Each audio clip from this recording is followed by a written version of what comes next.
Good morning to all of you. देखिए बच्चों, आज जो हम पढ़ने जा रहे हैं that is the relative velocity in one dimension. Vector algebra में हमने रिलेटिव वेलोसिटी टू डायमेंशन में पढ़ा था, जिसमें हमने रेन और अम्ब्रेला वाले क्वेश्चंस करवाए थे। याद आया कुछ? ठीक है। वन डायमेंशन उससे भी ज़्यादा इजी होता है, छोटी मोटी बातें समझनी है।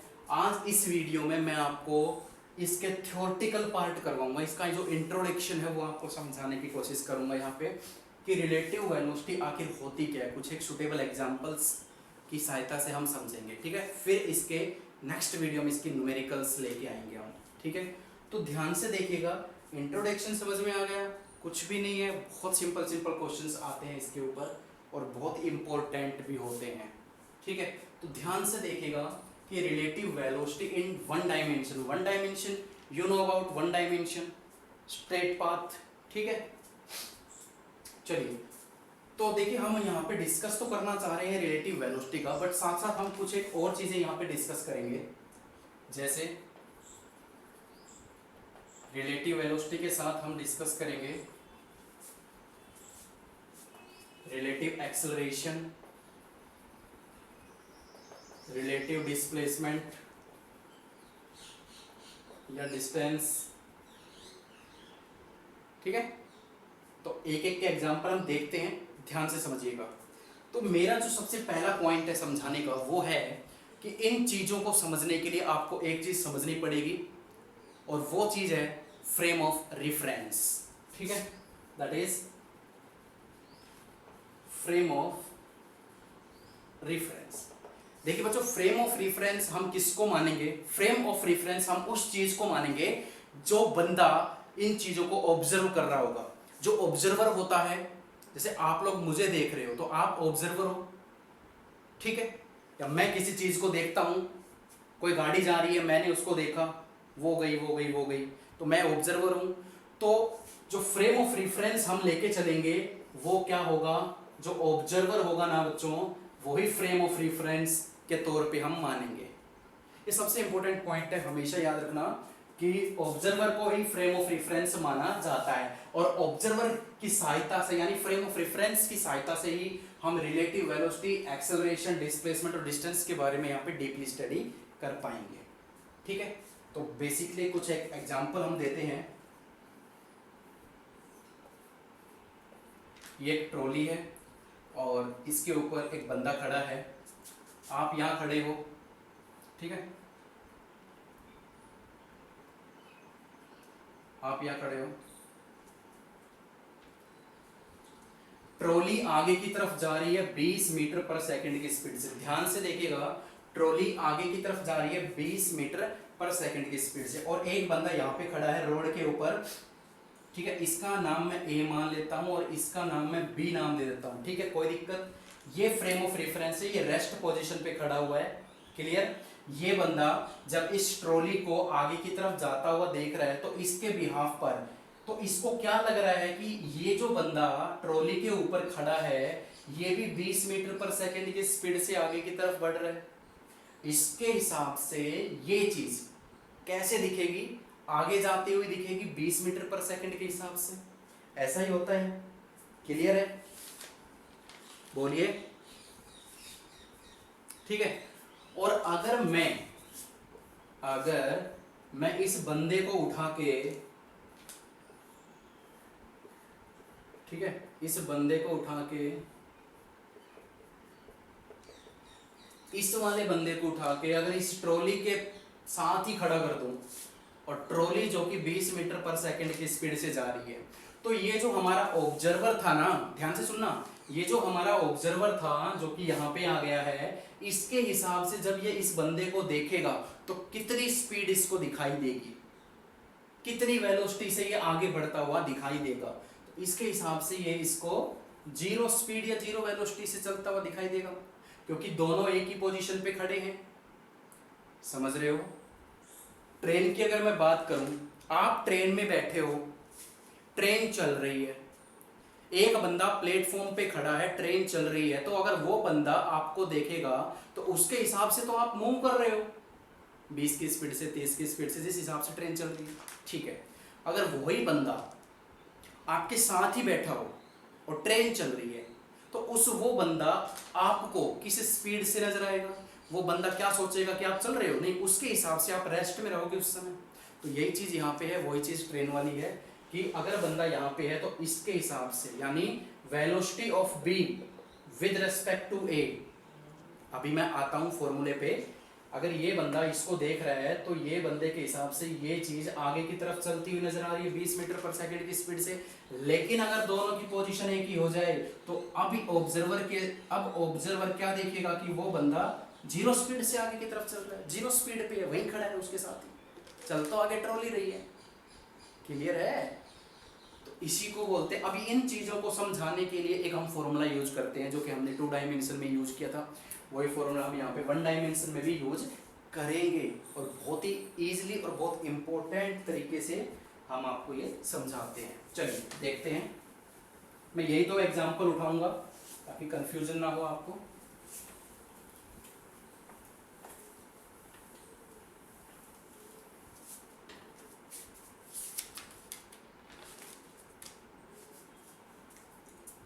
देखिए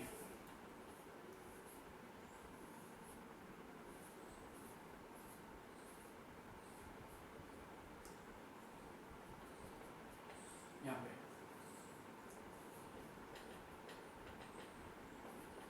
ये ऑब्जर्वर था ए पोजीशन पे, ये बी पोजीशन है, ठीक है, आगे की तरफ चल रही है 20 मीटर पर सेकंड, यही था। और दूसरा केस मैंने क्या करवाया है अभी कि अगर मैं ऑब्जर्वर को उठा के दोनों को यहीं पे खड़ा कर दूं और आगे की तरफ 20 मीटर पर सेकंड की स्पीड से चल रही है, तो दोनों में देखिए फॉर्मूला, वेलोसिटी, ध्यान से देखना, वेलोसिटी हम निकालना चाह रहे हैं किसकी? वेलोसिटी बी की। किसके रेस्पेक्ट में? ए के रेस्पेक्ट में। यानी इसको मैं क्या बोलूंगा? Velocity of B with respect to A. A जब देखता है बी को तो उसको उसकी स्पीड कितनी चलती हुई दिखाई देती है, ठीक है। और इसका फॉर्मूला क्या बनेगा? V B A V B minus V A, और ये क्या है? वेक्टर क्वांटिटी है। सभी अप्लाई कर सकते हो, कोई दिक्कत वाली बात नहीं है। बताइए वी बी क्या है यहाँ पे? V B speed, velocity of B, velocity of B तो 20 मीटर पर सेकंड की स्पीड से आगे की तरफ चल रहा है तो प्लस माइनस वी ए तो बेचारा रेस्ट में है, खड़ा है, जीरो, तो कितनी स्पीड से चलता हुआ दिखाई देगा? आगे की तरफ, प्लस है तो आगे की तरफ 20 की स्पीड से इसको चलता हुआ वो दिखाई देगा। यहां पे आ जाइए। अब मैं वेलोसिटी पूछना चाहूंगा, ये बी बंदा था, ये ए आया था, ऑब्जर्वर ऊपर आ गया था, तो वेलोसिटी ऑफ बी ए अब की बार क्या होगा?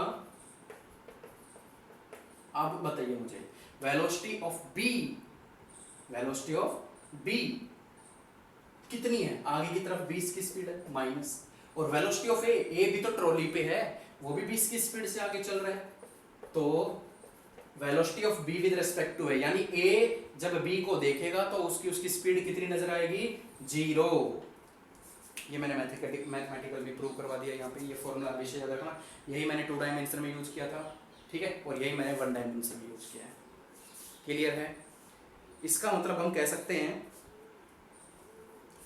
कि जो वेलोसिटी है, ये जो वेलोसिटी का कंसेप्ट मैंने करवाया है, ये फ्रेम ऑफ रेफरेंस पे डिपेंड करती है, क्योंकि ऑब्जर्वर के ऊपर ही तो डिपेंड कर रही है ना। यहाँ ऑब्जर्वर देखो और यहाँ ऑब्जर्वर देखो, ऑब्जर्वर की जैसे ही पोजीशन चेंज हुई वेलोसिटी चेंज हो गई।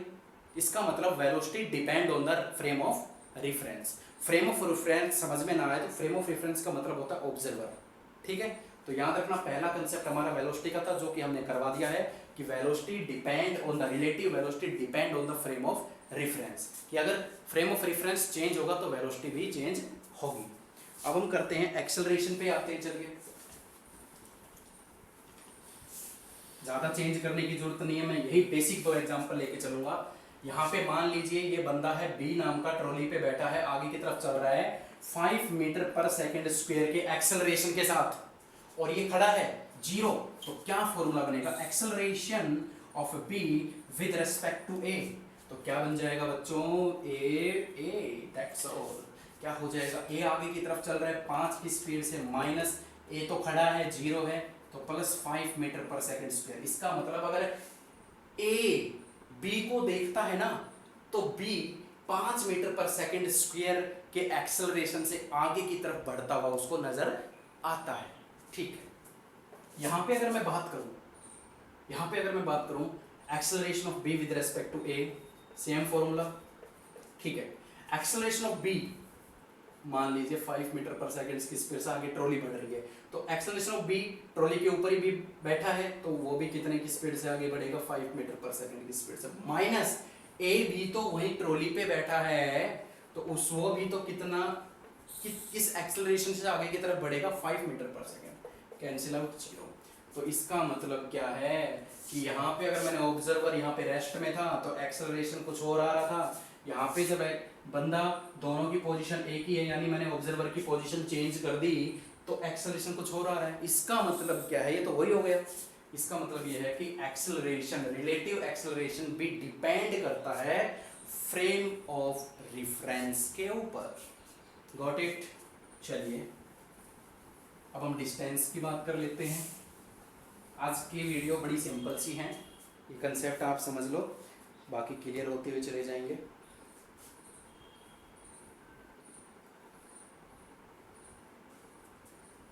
अब मैं डिस्प्लेसमेंट की बात करता हूं। ठीक है, डिस्प्लेसमेंट कह लो या डिस्टेंस कह लो। ठीक है, ये खड़ा है आराम से, ये रेस्ट में है, रोड पे खड़ा है, यहां से ट्रॉली गुजरी जिसने की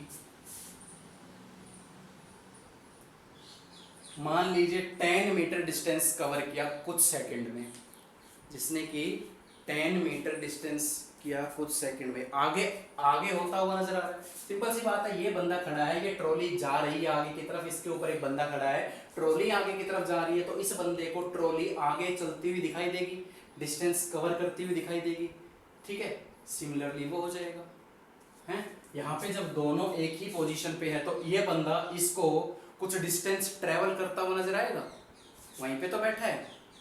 ठीक है ना, तो इसके हिसाब से ये बंदा रेस्ट में ही है, कोई डिस्टेंस ट्रेवल नहीं कर रहा, कोई डिस्प्लेसमेंट ट्रेवल नहीं कर रहा। लेकिन यहाँ पे जब ये रेस्ट में था ना ऑब्जर्वर, तो इसको ट्रॉली आगे की तरफ बढ़ती हुई नजर आ रही है। ठीक है, तो याद रखना यहाँ भी ऑब्जर्वर की पोजीशन चेंज करने पे डिस्टेंस चेंज हो रहा है। इसका मतलब डिस्प्लेसमेंट और डिस्टेंस भी फ्रेम ऑफ रेफरेंस पे डिपेंड करते हैं। ठीक है, तो याद रखना ये सारी चीजें हो गई, सारी की सारी ही चीजें फ्रेम ऑफ रेफरेंस यानी ऑब्जर्वर के ऊपर डिपेंड करती है। ठीक है, बहुत ही इंपॉर्टेंट न्यूमेरिकल है, इसके ऊपर न्यूमेरिकल ही बेसिकली पूछे जाते हैं। इस यहाँ पे मैंने सिर्फ और सिर्फ थ्योरेटिकल पोर्शन करवाया है, कुछ एक एग्जांपल्स देके। ठीक है, मान लीजिए आप खड़े हो, एक बाइक जा रही है, तो आपको तो वो बाइक आगे चलती हुई नजर आएगी, लेकिन अगर आप उस बाइक के पीछे की ड्राइवर के पीछे बैठे हो तो क्या आपको वो ड्राइवर चलता हुआ नजर आएगा क्या? आपके हिसाब से तो वो रेस्ट में गद्दी पे बैठा आराम से। समझ रहे हो ना? वही चीज ट्रेन के साथ है, वही चीज ट्रॉली के साथ है, हर चीज के साथ वही है। ठीक है, तो रिलेटिव का मतलब समझने के लिए एक ऑब्जर्वर का होना बहुत जरूरी होता है, ये याद रखना हमेशा। अब बात अगर मैं टाइम पीरियड की करूं, क्या time period frame of reference पे डिपेंड करता है? क्या time period frame of reference पे डिपेंड करता है? बोलो। जिस समय ये बंदा यहां से इस ट्रॉली को देख रहा है, ठीक है, उसी टाइम मैंने उसी बंदे को उठा के यहाँ रख दिया, दोनों में टाइम पीरियड सेम है, दोनों में टाइम पीरियड सेम है।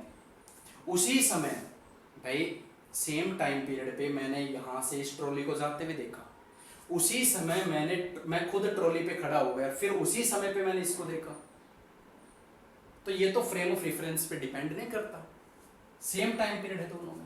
तो time period frame of reference पे कभी भी डिपेंड नहीं करता, ये बात याद रखना। ठीक है, ऑब्जर्वर की पोजीशन चेंज करते हुए सिर्फ और सिर्फ एक्सेलरेशन चेंज होता है, डिस्प्लेसमेंट, डिस्टेंस और वेलोसिटी, ये चारों चीजें फ्रेम ऑफ रेफरेंस पे डिपेंड करती है। Time period does not depend on the frame of reference. तो this is all about the theoretical portion of relative velocity, acceleration, distance, displacement and time in one dimension.